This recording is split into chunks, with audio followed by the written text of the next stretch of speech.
Oi, gente. Então vamos lá para a continuação da nossa aula de linkagem, né?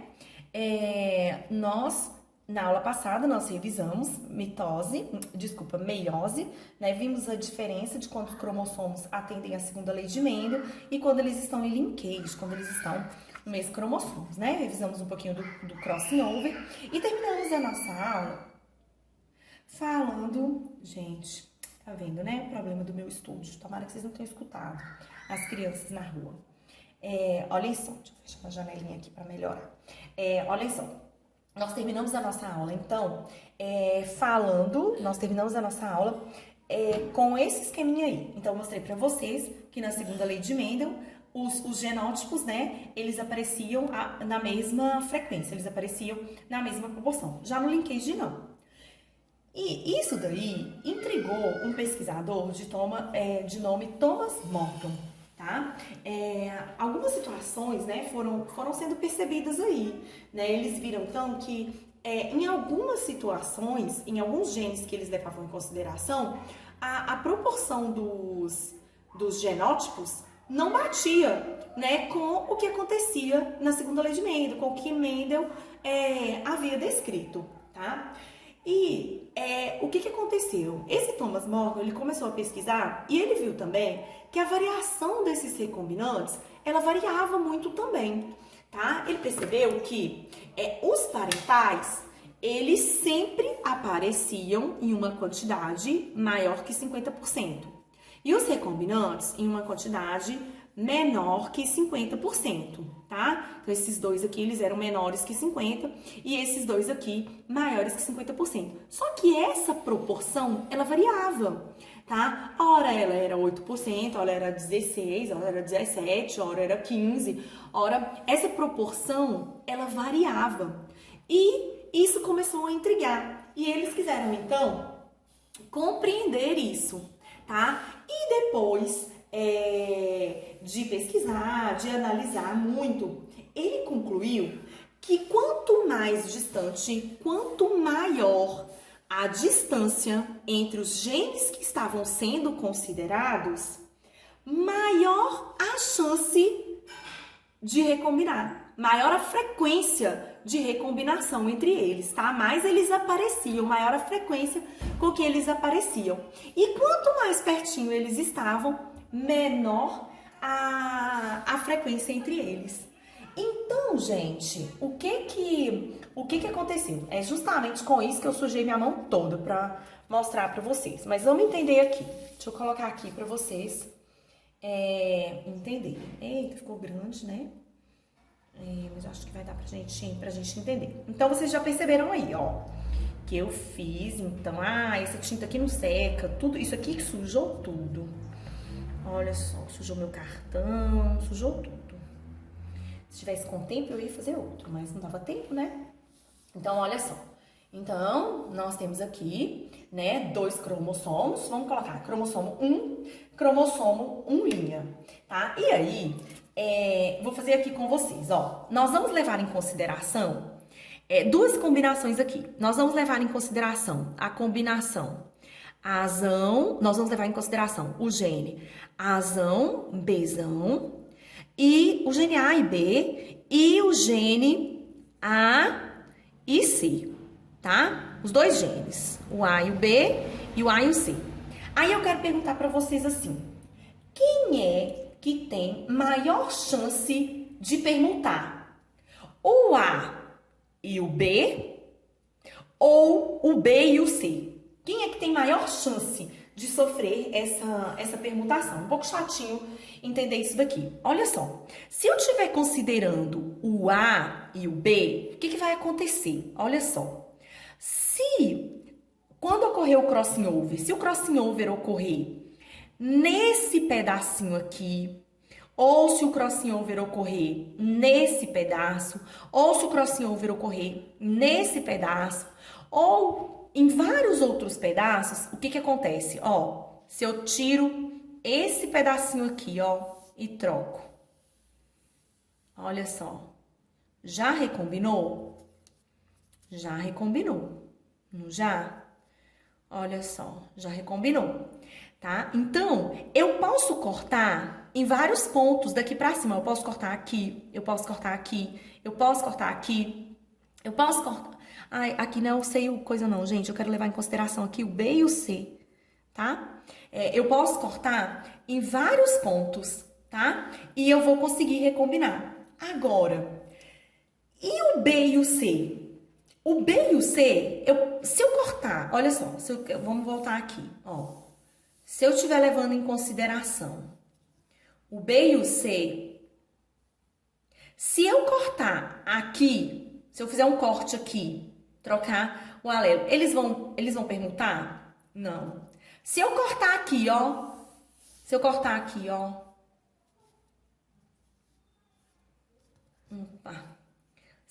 aqui, o B e o C, eles vão permutar? Não. Por que eles não vão permutar? Porque eles estão juntinhos. A única chance de eu permutar, né? Eu tô levando em consideração B e C. A única chance de eu permutar B e C é se eu fizer um corte entre eles, tá? Então, o que o Morgan percebeu? Que quanto mais próximo esses cromossomos estavam, mais difícil era de ocorrer a permutação. Então, se eu levar em consideração A e C, por exemplo, A e C, vários pontos de corte que eu fizer aqui e que essas perninhas trocarem, o A e o C vão permutar. Qualquer ponto que eu cortar aqui, ó, o A e o C vão permutar. O que é permutar? É ficar Azão, ó, eu tenho Azão, Bzão. Qual é a probabilidade de eu ter Azão, Bzinho? Eu posso cortar em vários pontos. Agora, eu tenho Bzão, Czão e eu tenho Bzão, Czinho. Para isso daqui ocorrer, esse daqui ocorrer, o que vai acontecer? Só vai ocorrer se eu cortar no meio entre eles, tá? Não tem outro, se eu cortar aqui, se eu cortar aqui, se eu cortar... Eles sempre vão estar o pedacinho junto, os pedacinhos juntos. Por quê? Porque eles estão juntos. Então, analisando isso, o Morgan viu o quê? Quanto maior a distância entre os genes que eu estou considerando, maior a chance deles permutarem, maior a chance de eu ter permutação, certo? Maior a chance deles embaralharem, tá? Então, vamos lá. Vamos voltar aqui. Olha só. E aí, ele analisou, né? Analisou bem isso. E ele percebeu que a taxa de recombinação é igual à soma das porcentagens de descendentes recombinantes num cruzamento teste, tá? Então, isso daqui é muito importante, tá? Ele percebeu, então, que a soma das porcentagens dos descendentes recombinantes num cruzamento teste me dá o quê? A taxa de recombinação. A gente vai entender isso daqui a pouco num exercício, a gente vai entender isso daqui melhor, tá bom? E ele entendeu mais alguma coisa. Ele viu o quê? Que a taxa de recombinação é igual à distância entre os genes, tá? E essa distância a gente vai ter como unidade de medida aí, unidade de recombinação ou centimorgas, tá? Então, guarda isso daqui na cabecinha aí, que a gente vai compreender isso daqui a pouquinho, tá? Antes da gente fazer o exercício pra gente entender isso daqui, pra clarear mais, a gente precisa entender uma outra coisinha aqui. Olhem só, olhem aí comigo. A disposição dos genes considerados pode ser classificada em... Olha só o que eu tenho aqui. Eu tenho aqui, então, o meu cromossomo 1 e o cromossomo homólogo a ele. E eu tenho aqui também o meu cromossomo 1 e o cromossomo homólogo a ele, tá bom? Então, olha só o que eu tenho. A mãe tem Azão e tem Bzão. O pai tem Azinho e tem Bzinho, tá? Quando os genes que eu estou considerando estão nessa organização, ou seja, no cromossomo 1 eu tenho os dominantes, no cromossomo 2 eu tenho os recessivos, eu falo que eles estão organizados da forma cis, tá? Eu falo que eles estão organizados da forma cis. E o que vai acontecer? Quando ocorrer a meiose para formar os gametas, o que vai acontecer? Azão e Bzão, Azinho e Bzinho, são os que mais vão aparecer. Então, olha só, Azão, Bzão, Azinho e Bzinho vão ser como os genótipos dos pais. Então, eu falo que eles são os meus parentais. Olha só, eles são os meus parentais. E aqui, olha só, para ocorrer isso daqui, eu preciso o quê? Que essa perninha troque de lugar com essa. Eu preciso que ocorra um crossing over. Então, esses daqui são os meus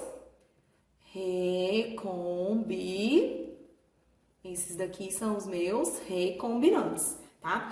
Agora, pode acontecer diferente também. Olha só, lembram lá quando nós vimos? Olha só, eu posso ter embaralhado. Então, o meu pai pode perfeitamente, ou a minha mãe, me mandar uma informação genética com eles trocados. Como é o caso que tem aqui, ó. O meu pai me manda Azão e me manda o Bzinho. E a minha mãe me manda o Azinho e o meu pai me manda Bzinho. O que que acontece? Quando eles estão trocados dessa forma, eu falo que eles estão em uma disposição chamada de trans.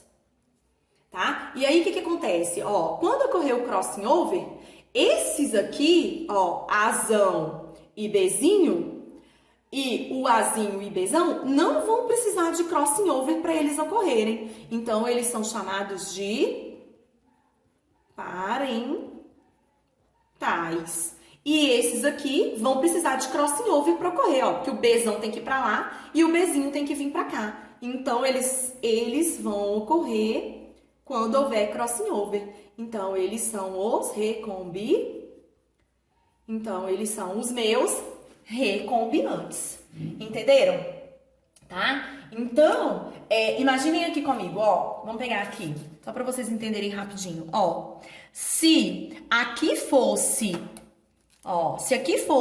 Azão e aqui fosse Bzinho, aqui fosse Azão, Bzinho, né? E aqui fosse Azão e aqui Bzão, né? Então, esses aqui ocorreriam em maior quantidade.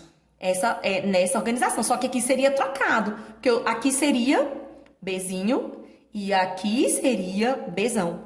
Entenderam? Então, esse que seria o maior quantidade. Porque esse seria o meu parental. Certo? Espero que tenha dado para vocês entenderem aí direitinho. E agora, então, para clarear a nossa vida, vocês vão ver que não é difícil, nós vamos fazer 2 exercícios. Então, acompanhe aí comigo. Olha só, o primeiro exercício que nós vamos fazer é um exercício bem tranquilinho, tá? Leiam aí comigo, tá escrito assim. Acompanhe aí comigo. Considerando 2 pares de genes. Então, olha só, vamos considerar 2 pares de genes. Olha o que ele colocou pra mim. Cezão. Peraí, vocês não vão enxergar nada. Olha só, Czão, Dzão e Czinho, Dzinho. Já sei que é o quê? Linkagem, só pela forma que ele representou. Durante a meiose, supondo-se que ocorre crossing over entre eles numa frequência de 16%. O que ele me deu? Quando ele me fala da frequência, ele me deu a taxa de recombinação, tá? Ele me deu a taxa de recombinação. Mas antes da gente entender isso daqui, eu quero colocar com vocês, aqui no cantinho, ó, como que esses cromossomos vão estar organizados, ó. Quando ele me fala que esses cromossomos estão assim, significa que aqui é o Czão, aqui é o Dzão. Aqui é o Czinho e aqui é o Dzinho, certo? Olha o que ele me disse. Então, ele me disse que eles aparecem, ó, supondo-se que ocorre crossing over entre eles numa frequência de 16%. A taxa de recombinação, o que é a taxa de recombinação? A frequência com que aqueles cromossomos se embaralham. Então, o que é a taxa de recombinação? É a soma das porcentagens de descendentes recombinantes no cruzamento teste. Então, vamos, ó, olha só, a primeira pergunta. Quais gametas poderão ser formados nessa meiose? Quais são os gametas que vão poder... Ó, os parentais, olha aqui, ó. Czão, Dzão, Czinho, Dzinho. E os recombinantes, eu poderia trocar. Então, Czão, Dzinho e Czinho, Dzão, tá? Então, esses daqui, ó, são os meus parentais e esses daqui são os meus recombinantes. Aí, a organização desses gametas é cis ou trans? Ó, dominantes, recessivos. Então, eu já sei que essa organização é cis. A outra pergunta. Qual a distância entre os genes C e D? Olha o que ele me fala. A distância entre os genes é igual à taxa de recombinação. Ele me deu o valor da taxa de recombinação. Ele me disse que a recombinação é 16. Então, qual que é a distância? 16 unidades de recombinação. Ou também eu posso chamar de centimorgas, que é em homenagem ao... Eu poderia dizer também 16 centimorgas, que é em homenagem ao Thomas Morgan, que descobriu a lógica, né, dessa recombinação, as proporções e que isso estava ligado à distância dos cromossomos. E ele pergunta, qual a frequência do gameta com o genótipo Czão Dzinho? Já sei que Czão Dzinho é recombinante. E olha aqui o que eu sei também. O que é taxa de recombinação? É a soma das porcentagens de descendentes recombinantes. A soma foi 16, porque a taxa de recombinação é 16. E quantos são os recombinantes que me aparecem? 2. 16 dividido por 2, 8. Então, o que ele quer saber? Qual a frequência do gameta? A frequência é a taxa de recombinação. Olha só, isso daqui é a minha taxa de recombinação. A minha taxa de recombinação é 8%, certo? Bom, se vocês tiverem dúvidas, a gente vai tirar na nossa live. Mas eu espero que tenha dado para vocês compreenderem. Agora, olha só, vamos fazer outro exercício. Olhem aí. Analisando-se, é um exercício de vestibular. Analisando-se dois pares de genes em ligamento fatorial, que significa linkage, representados pelo híbrido. Olha só. Bzão, Rzão, Bzinho, Rzinho. Ó, primeira coisa que eu faço, coloco a organização, que eu já sei a organização, quando ele me dá dessa forma. Ó, Bzão, Rzão e aqui Bzinho, Rzinho, tá? Então, o que acontece aqui? O que ele quer saber? E ele me deu lá a proporção dos gametas. Então, Bzão Rzão apareceu 48,5%. Bzinho Rzinho também 48,5%. Bzinho Rzinho 1,5% e Bzinho Rzão 1,5%. Pela análise dos resultados, pode-se concluir que a distância entre os genes, essa distância entre os genes B e R é de... O que é essa distância? Essa distância é o quê? Essa distância é a taxa de recombinação. O que é a taxa de recombinação? A soma das porcentagens de descendentes recombinantes. Qual que foi a porcentagem de descendentes recombinantes? 1,5 e 1,5. Por quê, gente? Eu sei que, olha aqui, ó, eu sei que Brzão e Bzão Rzão e Bzinho Rzinho são os meus parentais. E eu sei que Bzão Rzinho e Bzinho Rzão são os meus recombinantes. E ele me disse que a distância vai ser a taxa de recombinação, que é a soma dos recombinantes. E os recombinantes apareceram numa proporção de 1,5 e 1,5. Então, resposta 3 morganídeos, beleza? Então, resposta letra D de dado. Tá? Só me lembrei de uma coisa, não sei se eu coloquei aqui. Só vou voltar aqui rapidinho para falar uma coisinha para vocês. Olha só. Como que eu represento isso daqui? Ó, a minha representação é a seguinte, aqui. Vou representar aqui, ó. Azão, Bzão está em um, Azinho, Bzinho está em outro. E aqui, Azão, ó, Bzinho está em um e Azinho, Bzão está em outro, certo? Só para vocês entenderem que quando tem linkage, eu represento dessa forma, certo?